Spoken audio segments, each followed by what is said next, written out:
नमस्कार, मैं हूं रवि सिंह। मैं आपको लेकर आया हूं आज उधमपुर, टीम उधमपुर के कार्यालय में। पहले मैं आपको ये बता दूं कि मेरे साथ हैं टीम उधमपुर के प्रधान अच्छप सिंह और उनके साथ हैं संजय जी। अच्छप जी, आपका वीरा चैनल में स्वागत है। और सर ये बताएं कि कुछ दिन पहले मैंने देखा कि 2 दिन पहले आपने एक पोस्ट डाली थी आरटीओ कार्यालय की, आपका किसी के साथ झगड़ा हुआ है जी, क्या कहना चाहेंगे उसके बारे में? देखिए रवि जी, सबसे पहले तो मैं चैनल के माध्यम से तमाम भारतवासियों को, उधमपुर वासियों को आज़ादी के 74 साल पूरे होने पर बहुत बहुत बधाई देता हूँ, शुभकामनाएं देता हूँ। और तमाम शहीदों को जिन्होंने इस देश को अंग्रेज़ों से आज़ाद करवाने के लिए अपना योगदान दिया, किसी भी तरीके उन सबको मैं शत शत नमन करता हूँ, जिनकी वजह से हम आज इस देश में बैठे हैं और हमें अपनी बात रखने की आज़ादी मिली है। और रही बात जो आपने कहा कि आरटीओ कार्यालय में जो हुआ, वो ये हुआ कि मैं अपने पिताजी की, मेरे आपको पता है ड्राइवर है, टैक्सी का काम है, तो उनकी गाड़ी के कुछ डॉक्यूमेंट्स थे, उसके रिलेटेड मैं वहाँ पे गया।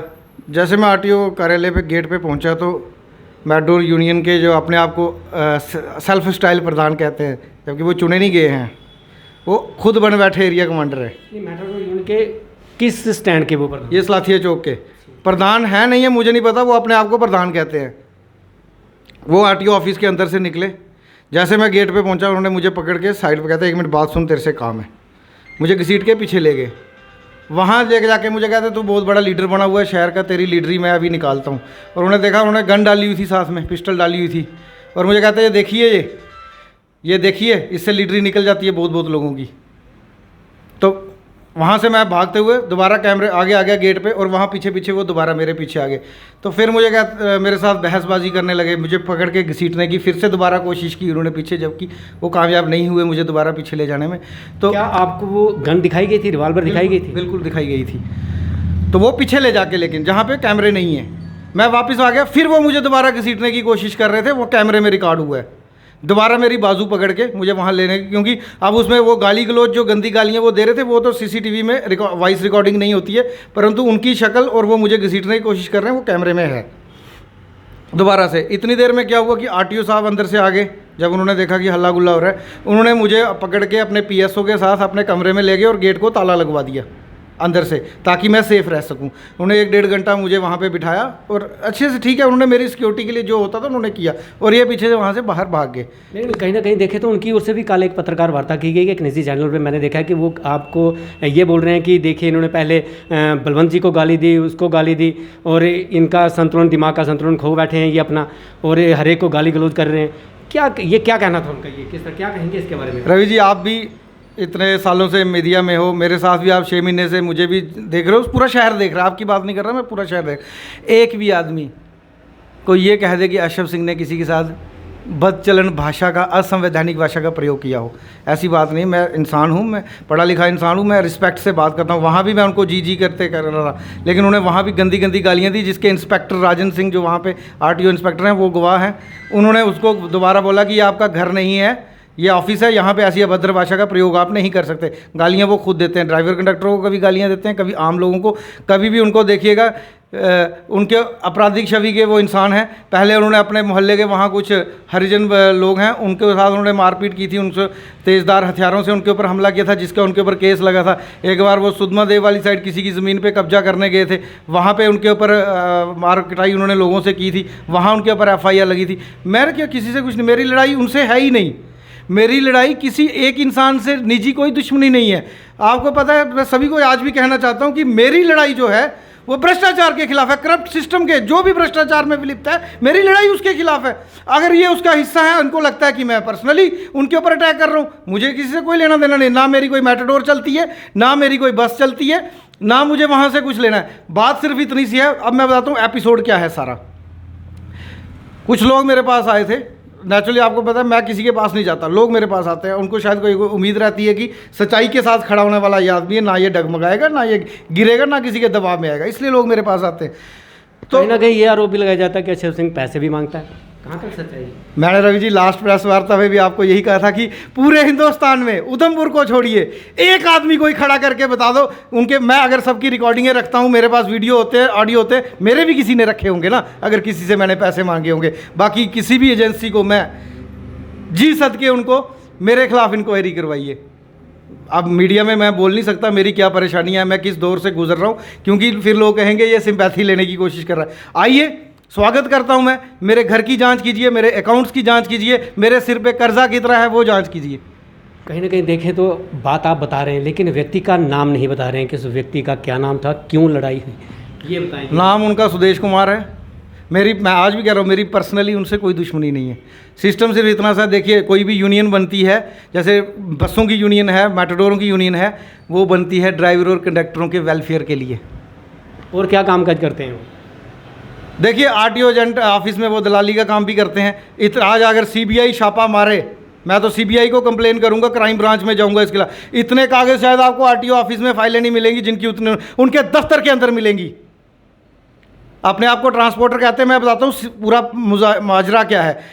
एक गाड़ी से 30 रुपये कमीशन जाती है, लिए जाते हैं रोज़ के। 100 गाड़ियाँ 3,000 रुपये रोज़ का, 90,000 महीने का, 10,08,000 एक साल का। पिछले 20 सालों का ये पैसा जो है ये कहाँ जाता है? ड्राइवर कंडक्टरों की यूनियन के नाम पे पैसा लाता है। मैं सवाल करता हूँ उनसे, क्या एक साल आज तक 20 साल में एक बार उस पैसे का ऑडिट हुआ? क्या वो पैसा अकाउंट में जमा हुआ यूनियन के? क्या वो यूनियन रजिस्टर है? अगर है तो उसका ऑडिट क्यों नहीं होता? क्या उस पैसे के ऊपर सरकार को टैक्स दिया गया? और उस पैसे से कितने ड्राइवर कंडक्टरों के भले के काम किए गए? मैं तो सरकार से अपील करता हूं, ये जितनी भी सेल्फ स्टाइल्ड यूनियंस बनी हुई है, इनके सारे पैसे का ऑडिट हो और हिसाब किया जाए, और वो पूरा पैसा सरकार अपने कंट्रोल में ले, और एक ऐसा बोर्ड, वेलफेयर बोर्ड बने जिससे उस पैसे का सदुपयोग सके। जैसे आज लेबर्स के लिए एक वेलफेयर बोर्ड बना हुआ है, मजदूरों के लिए, उनके बच्चों को पढ़ने के लिए सरकार पैसा देती है, उनके एक्सीडेंटल इंश्योरेंस देती है, उनका हेल्थ इंश्योरेंस करती है सरकार। और वो पैसा कहाँ से आता है? जो बड़े बड़े कंपनीज हैं, कंट्रैक्टरों से 2% सेस लेके। तो वही जो 1 लाख अगर स्टैंड का अगर जाता है, 100 मेट्रों का 10,08,000 महीने का जाता है ना, उससे कितने गरीब ड्राइवरों की बेटियों की शादियां हो सकती थी। कितने ड्राइवर जो हमारे अपंग हो चुके हैं, उनके पैसे, उनके इलाज के लिए वो पैसा जा सकता था, लेकिन इन्होंने उस पैसे से अपनी मेट्रोरें 15-20 बना ली। इनकी अपनी मेट्रोर कितनी? 12 से 15 के बीच में मेट्रोर है। जांच होनी चाहिए ना सुदेश जी की। हाँ, मेरे ऊपर आरोप लगाते हैं, मेरे पास पैसा कहते हैं। मैं तो सबका स्वागत करता हूं जो मेरी जांच करना चाहते हैं। जितनी भी एजेंसीज हैं, कोई भी है, अगर मेरे खिलाफ अगर किसी ने जांच करनी है, मैं उसका स्वागत करूंगा, मैं पूरा सहयोग करूंगा। लेकिन जांच उनकी भी होनी चाहिए जिनके पास 20 साल पहले कुछ नहीं था, आज ट्रांसपोर्टर बने बैठे। मुझे उससे भी कोई प्रॉब्लम नहीं है, मुझे सुदेश जी से कोई प्रॉब्लम नहीं है, वो प्रेसिडेंट हैं, बने रहे, मुझे उससे भी कोई प्रॉब्लम। मेरा मांग सिर्फ इतनी सी है कि वो जो पैसा आता है उस पैसे का हिसाब होना चाहिए, और वो ड्राइवर कंडक्टरों के वेलफेयर के लिए लगना चाहिए। जो उनके खर्चे हैं, कोई लड़के रखे हैं उन्होंने कुछ, उनके खर्चा निकाल के जो पैसा बचता है उसका हिसाब दो ना। अशरफ जी, मुझे ये बताएं कि आज 2 दिन हो गए हैं झगड़ा हुए, क्या आपने पुलिस स्टेशन में रिपोर्ट दर्ज करवाई है? बिल्कुल, मैंने रिपोर्ट दर्ज करवाई है, और अभी कानून व्यवस्था पे हमें भरोसा है, हम देश के संविधान को मानने वाले लोग हैं। आरटीओ कार्यालय में कैमरे लगे हुए हैं, क्या फुटेज आपके पास आई है कि यहाँ पुलिस स्टेशन? देखिए, फुटेज वहाँ पे पड़ी हुई है, अगर चाहिए होगी किसी को तो वहाँ से मिल सकती है, ऐसी बात नहीं है। बाकी हम क्रांतिकारी लोग हैं। देखिए, देश अंग्रेज़ों से आज़ाद हो गया, लेकिन करप्शन से अभी आज़ाद नहीं हुआ है, और हमने एक कसम खाई है कि हम सबसे पहले अपने शहर को बदलने की कोशिश करेंगे, उसके बाद आगे बढ़ेंगे। कहीं ना कहीं ये भी सुनने को आ रहा है कि आपका कंप्रोमाइज़ भी पुलिस स्टेशन में हो रहा था। देखिए, वहाँ पे बात हुई थी, तो मैंने कहा ठीक है, जहाँ आपने मेरे साथ बदसलूकी की है, आप वहीं पे आइए आरटीओ ऑफिस में, वहीं बैठ के आप पब्लिकली मेरे से जो भी, अगर आपको लगता है कि आपने गलत किया तो आप माफ़ी मांगिए, अगर आपको लगता है कि आपने सही किया मेरे ऊपर हमला करके, तो ठीक है, आप आज़ाद है, आज़ाद देश है। तो वो नहीं आए, कल मैं गया हुआ था वहाँ पे, वो नहीं आए थे, तो बाकी का फिर कानून व्यवस्था देखेगी अपने हिसाब से। बाकी मैं उनको आज भी साफ कह देना चाहता हूँ, हम कफन सर पे बांध के चले हुए हैं, और जो लोग मुझे मारने का ख्वाब देख रहे हैं ना, आप लोग अशरफ सिंह को मार सकते हो, उसकी आने वाली उसकी सोच जो आज यंगस्टर्स के बीच में, आम आदमी के बीच में जो क्रांति हमने लाई हुई है, आप उसको नहीं मार सकोगे। ये मैं उनको बता देना चाहता हूँ, मेरे मारने का ख्वाब देखने वालों, आप मुझे मार दोगे, मेरी सोच को नहीं मार पाओगे। जो बदलाव आज इस शहर में, हर बच्चा जो है ना करप्शन के खिलाफ खड़ा है, परेशानी सिर्फ उनको हो रही है जो करप्शन में लिप्त हैं, बाकी किसी को मेरे खिलाफ परेशानी नहीं हो रही मेरे से। और पहली बार ऐसा हुआ कि एडमिनिस्ट्रेशन भी करप्शन के खिलाफ इस यूटी में बहुत सख्त है। आपने देखा होगा पिछले दिनों कितने जो करप्शन में लिप्त लोग थे वो नौकरी से टर्मिनेट हुए। और मुझे जो कहते हैं ब्लैकमेलर है, पैसे खाता है, मैं उनको बता देना चाहता हूँ, हमारे द्वारा जो मुद्दे उठाए जाते हैं आज भी वो लोग सस्पेंड हुए हैं, इंक्वायरियाँ चल रही हैं। हमने किसी को दोबारा फ़ोन ना कभी किसी को फ़ोन किया ना किया, जो होता है पब्लिकली बात करता हूँ मैं। आपने देखा कि ये थे अक्षप सिंह जी। मैं आपको फिर बता दूं कि 2 दिन पहले आरटीओ कार्यालय में झगड़ा होता है। सलाथिया चौक पर जो मेट्रो स्टैंड बना होगा उसके मेट्रो यूनियन के वो प्रधान है सुदेश जी। उनके साथ झगड़ा हुआ। जिस तरह से इन्होंने बताया कि इन पर रिवॉल्वर निकाली गई, बात पुलिस स्टेशन तक भी पहुंची, लेकिन वहां पर भी कंप्रोमाइज़ नहीं हुआ। लेकिन इनका कहना था कि पुलिस पर इन्हें विश्वास है, कार्रवाई होगी। लेकिन इनका ये भी कहना था कि वो सीबीआई में भी जाएंगे, आगे भी जाएंगे जहां तक होगा, लेकिन कार्यालयों की जांच होनी चाहिए, उनकी भी जांच होनी चाहिए और इनकी भी जांच हो, दूध का दूध और पानी का पानी हो। कैमरामैन अभी के साथ रवि सिंह, वीरा चैनल, उधमपुर।